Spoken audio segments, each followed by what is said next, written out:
တန်တန်ဆိုဘာဖြစ်နေရလဲဒါမှမဟုတ်တန်တန်ဆိုရဲ့စိုးရင်စရာနောက်ဆုံးလက်ကျန်ကျမ်းမာရေးချင်းနေမင်္ဂလာပါပရိသတ်ကြီး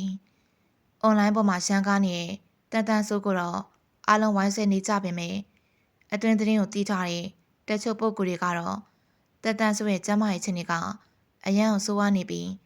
နောက်ဆုံးချိန်နည်းနည်းပဲကျန်တော့တယ်လို့ပြောဆိုနေကြပါတယ်တန်တန်ဆိုဟာမွေးရနှလုံးသွေးကြောခြင်းယောဂကိုငယ်ကလေးခံစားခဲ့ရသူဖြစ်ပြီးစိတ်ခံစားချက်များပြတိုင်းမကြာခဏသတိလစ်မေ့ပြောတတ်သူဖြစ်ပါတယ်ဒီယောဂကြောင့်ရှိုက်ကူးရေးမှာကျမ်းမာရေးကိစ္စအရေးပေါ်ခွင့်တွေမကြာခဏယူရလိမ့်ရှိပါတယ်ပြီးခဲ့တဲ့လတွေတုန်းကလည်း MRT4 နဲ့စာချုပ်ကိုရော့ချိုးပြီးဖျက်သိမ်းခဲ့ရတဲ့တန်တန်ဆိုဟာရှိုက်ကွင်းမှာ2ကြိမ်တက်တိုင်းဟက်အတက်နဲ့အရေးပေါ်ရောက်ခဲ့ပြီးရက်တော်ကြာသတိပြန်မလဲပဲဖြစ်နေခဲ့ပါတယ်ဒါကြောင့်ဒီလအချင်းကြီးဆိုးဝါးတဲ့တန်ဆိုအားလုံးမရတော့ပါဘူးလို့သတ်မှတ်လိုက်ကြပြီးတက်ဆိုင်ရာ production တွေကလည်းစာချုပ်ဖြတ်သိမ်းမှုတွေအများပြပြုလုပ်ခဲ့ကြပါတယ်။ကျမ်းမာရေးကိစ္စခဏဖယ်ပြီးတန်တန်ဆိုရဲ့လူနေမှုဘဝကိုပြန်ကြည့်မယ်ဆိုရင်တော့တန်တန်ဆိုတာချိုပြုံးတို့ခင်းနဲ့အပြိုင်ပေါ်ပေါက်ခဲ့တဲ့ဇက်ရမင်းသမီးတို့ဖြစ်ပြီးတနာစဝဲဇက်ကောင်ဆက်တွေကြောင့်အနုပညာလောကတွေမှာနေရာရခဲ့သူဖြစ်ပါတယ်။ဒါပေမဲ့လည်းမြန်မာရုပ်ရှင်လောကရဲ့ထုံးစံတိုင်း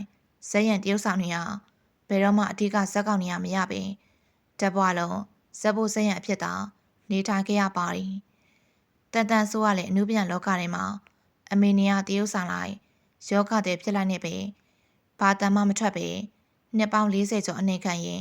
ဖြတ်တန်းခဲ့ရပါတယ်ဒါပေမဲ့လည်းအံ့ဖို့ကောင်းတာကတပွားလုံးချင်းချင်းနဲ့တန်တန်ဆိုဟာ Facebook တွေခေတ်စားတဲ့ချိန်အသက်50နီးလာမှာအကျဉ်းဆက်တွေလုံးဝပြောင်းလဲသွားတာဖြစ်ပါတယ်။သူမရဲ့အသက်အရွယ်ကြီးနဲ့မလုံးတလုံးရေကူးဝစ်ဆောင်ဝစ်ပြီးရေကူးကန်ထဲမှာ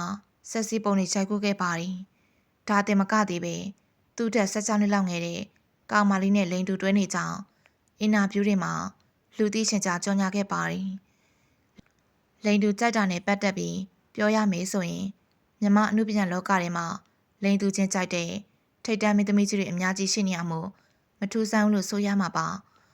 ဆိုမြတ်သူစာဆိုရင်လေသွန်ပွားလေးတယောက်နဲ့တွဲနေရဖြစ်တယ်လို့ခိုင်နှင်းဝီဆိုရင်လေသူ့ရဲ့သွန်ပွားချစ်သူတရားဝင်ချပြထားရှိပါတယ်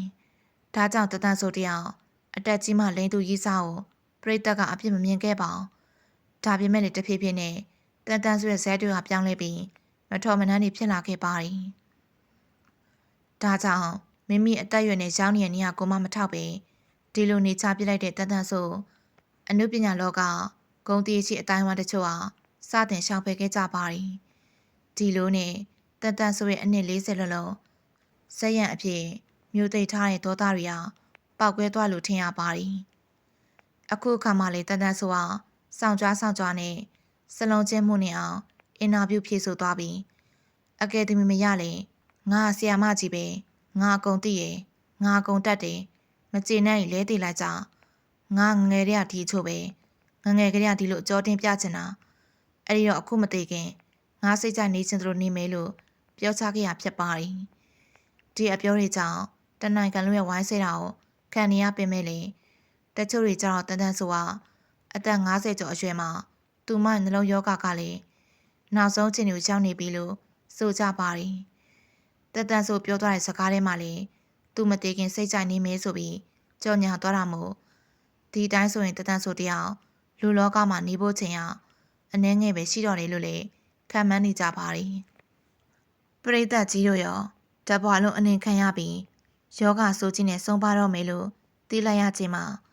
လှုပ်ချင်ရလှုပ်နေတဲ့တန်ဆိုပေါ်ဘယ်လိုများထင်ကြပါသလဲနော်ဟုတ်ကဲ့ပါဒီနေ့တော့ဒီလောက်နဲ့ပဲရှင်းလာလိုက်ပြစီအခုလိုစိတ်ဝင်စားစရာအကြောင်းအရာတွေကိုနေ့စဉ်တင်ဆက်ပေးနေရဖြစ်လို့ကျမတို့ရဲ့ channel လေးကိုလည်းအားပေးကြပါအောင်နော်အဆုံးထိကြည့်ရှုအားပေးခဲ့ကြတဲ့ပရိသတ်တရားစီတိုင်းကိုလည်းအထူးကျေးဇူးတင်ကြောင်းပြောကြားလိုက်ပြပါစေရှင်